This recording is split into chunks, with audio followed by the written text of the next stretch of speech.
beautiful bastards. Welcome back to the DeFranco Show, your daily dive into the news. And we got a lot of news to talk about today, but first, I got an announcement. It's that our amazing June Flowers drop is now live over at beautifulbastard.com. And there's so much goodness in this one. Starting with our core monochrome French terry cloth mid-weight hoodie and short sets in sky blue and lavender. We've got the color split Beautiful Bastard Flowers tee y'all love so much. Also, we've got the super limited Keep Going Roses hoodie, the emotionally exhausted tie-dye tank with embroidered flowers, a brand new Feel Everything gear on our custom cut and sew tees, and a brand new mid-weight cruise with stealth pockets, our One Day We'll All Be Skeletons acid wash long sleeve tees, our emotionally exhausted dad hat, and our super limited edition emotional support monkey. It's weighted, it's lavender scented, you could even heat it up. We just generally had a lot of fun with this one. So hey, grab what you want while you can. We have some inside bets on what we think's gonna sell out first. But that's it. We got a lot of news to talk about today, so let's just jump into it. Starting with... You're acting like this is all just me, and that's something you really need to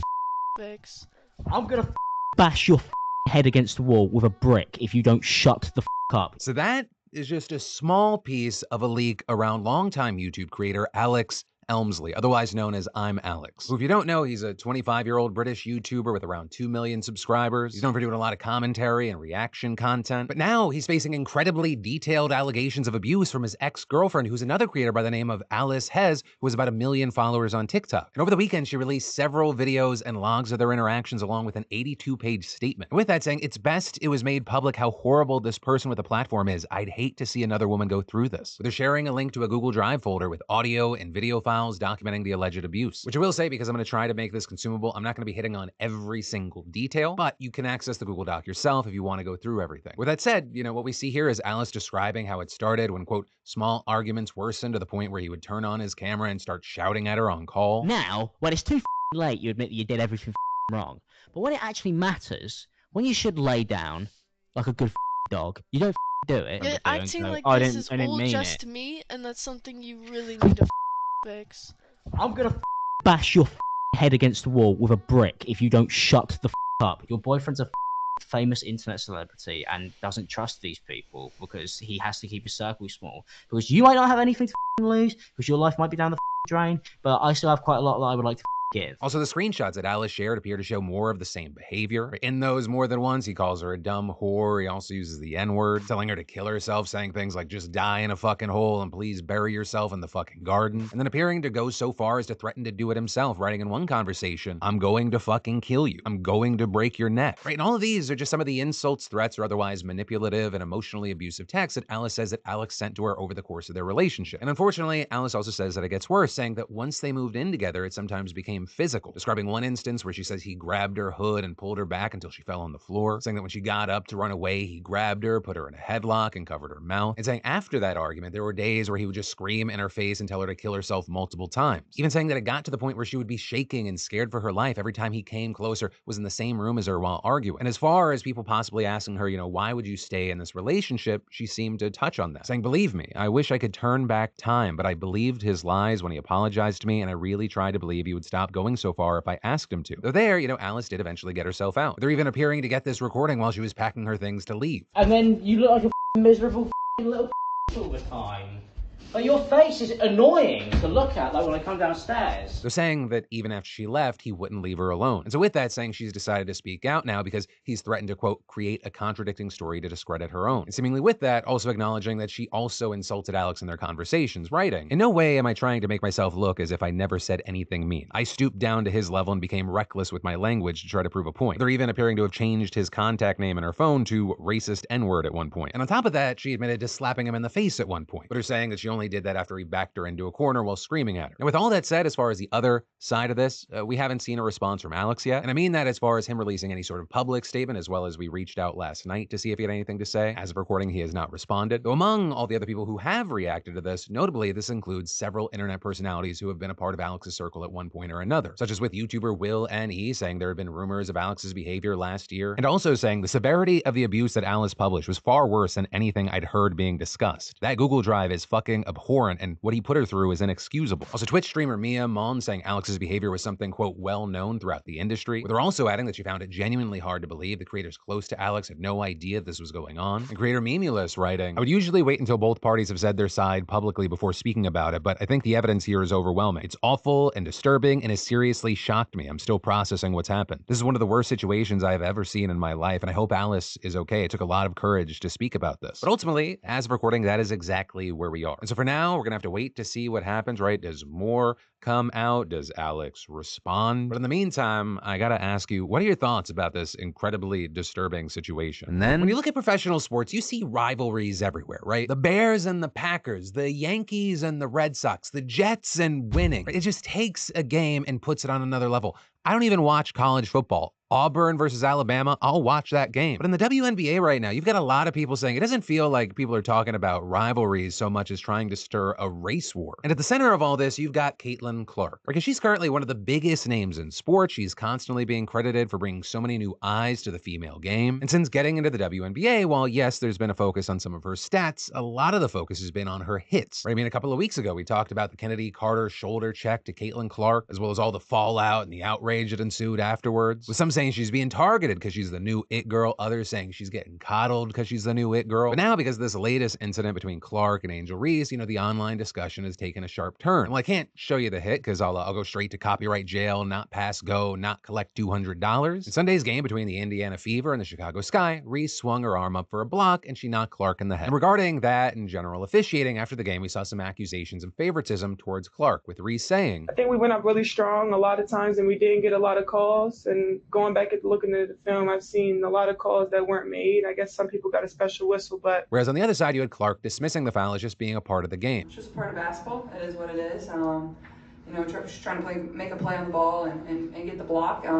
But yeah, I mean, it happens. But Clark's mild reaction, it didn't stop people from saying things like Angel Reese takes a total swing at Caitlin Clark's head, gets flagrant foul. They hate Clark because she's white. Fever has to get an enforcer or Clark's going to be knocked out for the year on one of these plays. And notably, despite there being a lot of big plays in that game, that foul became the clip of the game, with media outlets just highlighting it again and again and again, which then led to strong reactions from those within the women's basketball sphere. Like, for example, we saw four-time WNBA All-Star Swin Cash saying on X, to have the only highlight of Angel be the foul is nasty work by these outlets. You know what you're doing while also questioning her intent is nonsense. They got it right. It was a flagrant one. It was called by the refs and the players played on. We've also seen others criticize media outlets for their coverage, saying things like, not to be hyperbolic, but the way media is continuing to go down this road is very dangerous for Angel Reese. It's time to put the brakes on this. We've seen the type of people congregating around Caitlin Clark. What media outlets are doing for ratings is a dangerous game. And others claiming Caitlin Clark and Angel Reese are being used in a race war that's not fair to either athlete or the game of basketball. With all that said, I gotta ask you, what are your thoughts on this? And I especially would love to know your thoughts if you've been a fan of the WNBA or female sports for a while now. Because it definitely feels like part of this is, a lot of people that were not in this space all of a sudden being in this space all at once, and there's all this excitement but chaos. Also, regarding some of the games I've watched, it feels like there is an officiating problem. Like in some games, it feels like they're not calling anything, then they get criticized, all of a sudden they're calling fucking everything. But also, talk to pretty much any sports fan, and they'll have a problem with at least someone that's officiating a game. And then, hey, you want to hear about something just horrifying? A disease caused by an incredibly dangerous flesh-eating bacteria that can kill you in just 2 days is spreading at a very alarming rate in Japan right now. And so the disease in question is called streptococcal toxic shock syndrome, or STSS. And normally, STSS is caused by the same group of bacteria that causes strep throat in children. But in some rare cases, the bacteria morphs into more dangerous diseases like STSS, which then can lead to rapid onset symptoms including limb pain and swelling, fever, low blood pressure, breathing problems, loss of limbs, organ failure, and death. And experts say that this can all happen in just a few days, with one explaining most of the deaths happen within 48 hours. As soon as a patient notices swelling in a foot in the morning, it can expand to the knee by noon, and they can die within 48 hours. And an alarmingly high number of people who get STSS do ultimately die, with the CDC reporting that the disease has a mortality rate of up to 30%. Though notably, there are certain groups that have a higher risk here, like adults 65 and older, those with open wounds, and people with diabetes or alcohol use disorder. And all of this is you have the CDC noting that experts don't know how the bacteria got into the body for nearly half of the people who get STSS. And at that point, Japan reportedly doesn't know what's causing its current spike, just saying that it is very high and very concerning. Right? Early this month, Japan's health ministry had recorded 977 cases of of STSS, which notably is the highest ever since the country first started tracking 25 years ago, and already outpacing the previous record of 941 cases reported for all of last year. Well, the ministry has so far reported 77 deaths between January and March. The real number is likely much higher because it only accounts for 3 months, and cases have risen significantly in recent weeks. And this is all these figures are expected to rise this year, which is absolutely horrifying for something that has a 30% mortality rate right now. But also, very notably here, Japan isn't the only country that has seen a spike in STSS in recent years. In fact, in December of 2022, at least 5 European nations reported an increase in invasive group A streptococcus, which includes STSS. But as far as what you can do with this information, right, as far as if you live or if you're traveling to Japan, you have experts saying to have basic hygiene, like washing your hands and keeping wounds clean, as well as wearing masks in busy places. With some also noting that having vaccines from other upper respiratory tract infections like flu or COVID can actually help reduce the risk. But I guess the main takeaway here is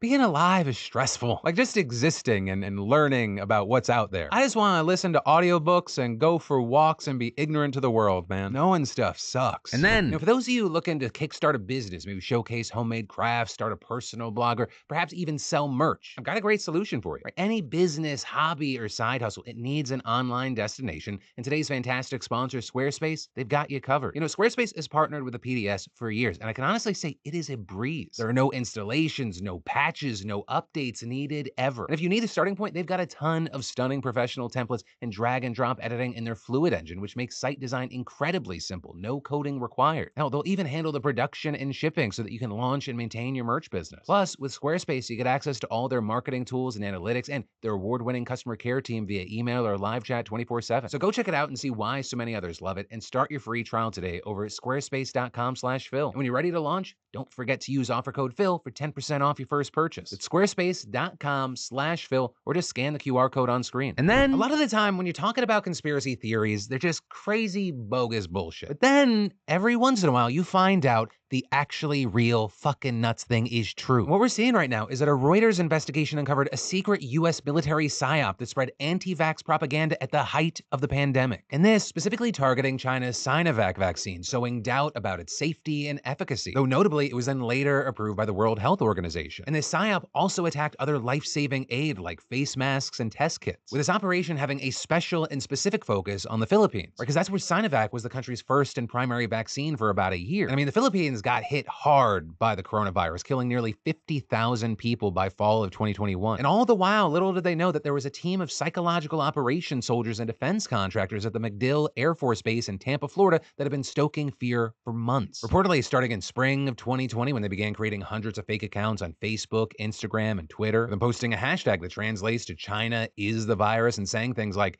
COVID came from China and the vaccine also came from China. Don't trust China. As well as from China, PPE, face mask, vaccine, fake. But the coronavirus is real. So altogether, we saw these accounts gathering tens of thousands of followers, and this in a country that was already vulnerable to anti-vax nonsense. With one official saying public concern about a dengue fever vaccine in 2016 led to broad skepticism toward inoculations overall. But reportedly, the Pentagon's propaganda didn't stop just in the Philippines or even in Southeast Asia for that matter, saying in the summer it actually reached across Central Asia and the Middle East, undermining trust in both Chinese and Russian vaccines. With a post there preying on Muslims' faith by claiming that the vaccines contained pork gelatin, and that notably, even though Sinovac said that was not true. And with this, they created crazy images like a pig made out of syringes or a Chinese flag as a curtain separating Muslim women in hijabs and pigs stuck with needles. But then also with this, after Biden arrived in the Oval Office, Facebook alerted his new national security officials that the military had ignored its request to stop spreading anti-vax misinformation, with one senior official telling Reuters that they were shocked and the National Security Council terminated the program by the spring. Though for one reason or another, Reuters still found posts continuing as late as the summer, by which time the Philippines had one of the worst vaccination rates in Southeast Asia, with only around 2 million out of the 114 million people getting the shot. And notably, this could have actually weakened trust in US vaccines as well, because research has shown that when people become skeptical towards one vaccine, they often become skeptical about others as well. And ironically enough, we've known that for a long time, thanks to the CIA, because the agency used a fake hepatitis vaccination program in Pakistan to hunt for bin Laden. And after that operation was discovered, it led to attacks on a real vaccination campaign for polio. Now, while secret ops like this, they're usually associated with the Cold War. But notably, after 9/11, you have former officials telling Reuters that the Pentagon actually began doing the kind of psyops previously associated only with the CIA, setting up front news outlets, paying off prominent local figures, and funding television soap operas to turn public opinion against militant groups. With then, by 2010, the military bringing its operations to social media. And notably, after Russia's internet troll farms and hackers tried to fuck with the 2016 election, calls for America to fight back against its adversaries grew louder. So among the things we saw is in 2019, Trump authorized the CIA to launch a secret campaign on Chinese social media aimed at turning public opinion against the government, with 4 former officials even telling Reuters that the operation also targeted public opinion in Southeast Asia, Africa, and the South Pacific. Then, in March of 2020, U.S. officials felt even more justified in playing dirty after China launched its own propaganda campaign, with Chinese officials suggesting baselessly that the virus may have actually originated in a U.S. Army research facility at Fort Detrick, Maryland, with the Justice Department alleging that Chinese intelligence operatives set up networks of fake social media accounts to promote that conspiracy theory. Also, with all of this, you have people saying these revelations are probably going to hurt the U.S.'s foreign relations more than China's, which is also notably exactly what numerous senior diplomats feared would happen when the operation was first proposed. But reportedly, their objections were just ignored, overturning a prior rule that the Pentagon needed approval from embassy officials before conducting psychological operations in a specific country. Because in 2019, then Defense Secretary Mark Esper signed a secret order elevating the Pentagon's competition with China and Russia to the priority of active combat, bypassing the rule. And the military budget passed that year also explicitly authorized the Pentagon to conduct secret influence operations against other countries, even, quote, outside of areas of active hostilities. And so today, according to former officials, the military employs a sprawling ecosystem of social media influencers, front groups, and covertly placed ads to influence overseas audiences. And actually, last year, an unclassified strategy document said the military could undermine adversaries such as China and Russia using disinformation spread across social media, false narratives disguised as news, and similar subversive activities to weaken societal trust by undermining the foundations of government. But then finally, one of the biggest things to come from all this is that General Dynamics IT, right, the same contractor that did the Anti-Vax Psyop, they won a $493 million contract in February to continue providing secret influence services for the military. And then, do you think that social media should have warning labels like cigarettes? Why? Why not? Would it be helpful? Right, and I ask you because that's actually a question that's being debated right now, with the U.S. Surgeon General explicitly calling on Congress to take this step. And in fact, just this morning, Dr. Vivek Murthy published an op-ed in the New York Times pushing for a warning label on social media platforms, noting that they can be harmful to adolescents' mental health, with him pointing to a study that found that the risk of anxiety and depression was doubled in teens who spent more than 3 hours a day on social media, which ends up being extra concerning because as of last summer, that age group was spending a daily average of 4.8 hours on social media, with them also adding that nearly half of adolescents say that social media makes them feel worse about their bodies, which is why you had Murthy going on to compare social media use to other instances where the federal government has taken action to protect consumer health and safety. Right in there, pointing to the grounding of Boeing planes after the door plug debacle, as well as recalls on contaminated food, and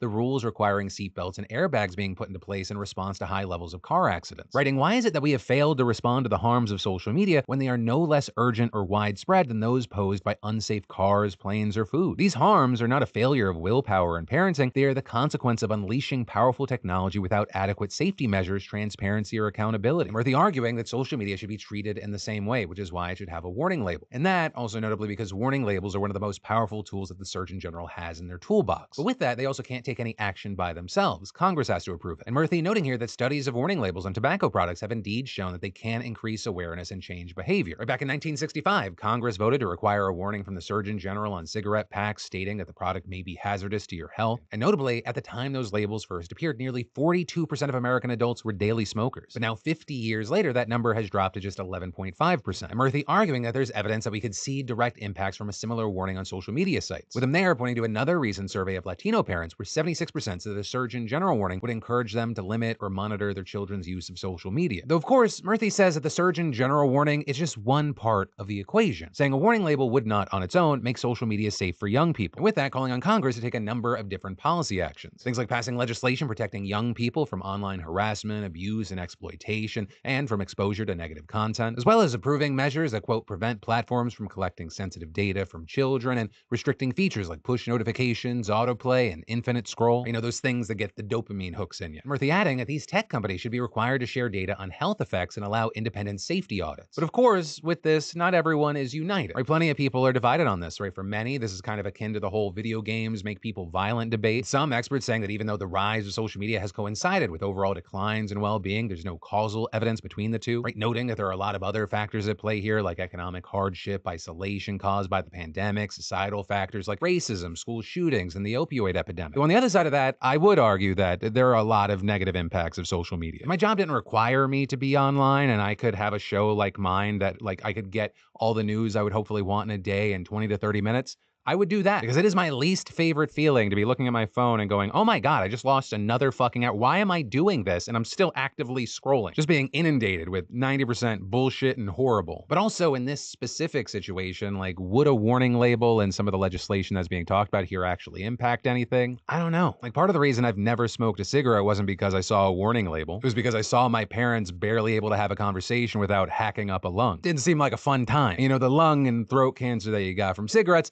it's more tangible than the brain rot and depression that I think comes from social media. But all that said, what do you think here? And then, let's talk about India. Because despite retaining the prime ministership, Modi and his government are in a major PR nightmare right now, as you've got headlines about alleged assassinations and murder plots of Sikh activists just making their way around the world. With one of those plots even happening here in the US, when you had an Indian official plotting to assassinate a Sikh leader who wanted an independent Sikh state in northern India. Right, one member of that plot actually fled back to India, was out of the DOJ's reach until he made the massive mistake last month of traveling to Prague. Because once he got there, Czech officials arrested him. While the would-be assassin tried to fight off his extradition, Czech justices weren't buying it, with him clearing the way for him to be sent to the US this past Friday. And what's crazy is that this is really just the tip of the iceberg, and there are concerns that such a plot could happen in places like Australia. Right over there, a huge report just came out that India has actually been building a large spy network and promoting the ideology of Modi's BJP, with those spy networks allegedly doing things they'd expect spies to do, right? Getting access to sensitive defense information or airport security protocols. And while, the spying is something that Australia would crack down on, it by itself isn't something that normally would be headline-making news. But what did make headlines was the fact that on top of all that, they were also gathering an increasing amount of information about Australia's Indian community. And in particular, they were trying to track down Sikh leaders who were part of the independence movement. With this reportedly having been going on since at least 2021, and over that time period, Australia has quietly removed at least 4 of them from the country. And with all that said, Australia's government's been very quiet about this matter, which has also rubbed some leaders the wrong way. And so we're seeing things like one senator saying that India should have been condemned and that, quote, not only would have it been good to have an honest baseline for our relationship with India, but it would have also sent a message to the diaspora communities here that we've got your back. And Sikh activists have warned that if something isn't checked soon, a country like Australia could be in the same position as Canada in a few years. Right? And what he means by that is that the Indian government has been explicitly linked by the Canadian government to the assassination of a prominent Sikh leader, which is a noticeable difference from how the US is tackling the issue, as they claim that the plot was due to a single Indian official. But that could be because the accusations from Canada have seriously strained relations between the two, and the US wanted to avoid that. But regardless, there is substantial evidence that the Indian foreign minister had sent out messages to embassies and consulates in North America ordering them to keep tabs on these Sikhs. And in instances where they were deemed a threat, concrete measures were to be taken, such as assassination, though the Indian government has denied the authenticity of this evidence. But also, there are hints beyond just the spying that India is taking a forceful approach with Australia's Indian community, with multiple people claiming they've gotten questioned when returning to India about alleged ties to the separatist movement. And in some cases, they're even being held up from going back to Australia. Then in other instances, Sikh leaders claim they get threatening phone calls at random hours in the night, warning them to stop their activism. Though also, with everything, the big question is whether these plots will actually have serious ramifications for India and Modi. Right? The country is an increasingly important trade partner around the world, and Modi has made it clear that he wants India to make its own mark in the world. And to that end, his balancing act is on full display. But y'all, that is where your Monday evening, Tuesday morning dive into the news is going to end. And just remember, as always, my name is Philip DeFranco. You've just been filled in. I love yo faces, and I'll see you right back here tomorrow for more news.